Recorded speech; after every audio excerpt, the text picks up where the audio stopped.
64 মন্ত্রের এই হলো সেই কুয়া, যে কুয়োতে কৃষ্ণ বাল্যকালে বল খেলতে খেলতে সখাদেরকে নিয়ে এই কুয়োতেই সেই বলটি পড়ে গেছিলেন।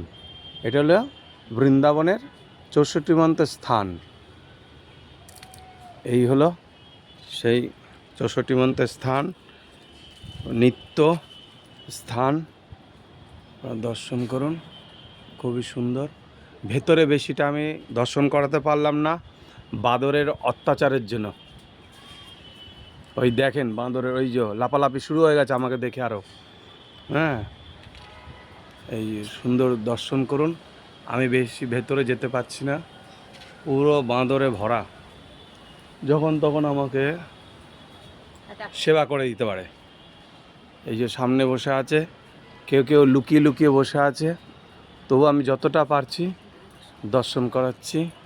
আপনারা একটু স্থান দর্শন করুন, তাতেই আমাদের সকলের মঙ্গল হবে। 64 মন্ত্রের সমাধি স্থান এখানে। হ্যাঁ, এখানেই সেই 64 মন্ত্রে ভোগ লাগানো হয়। রাধে রাধে।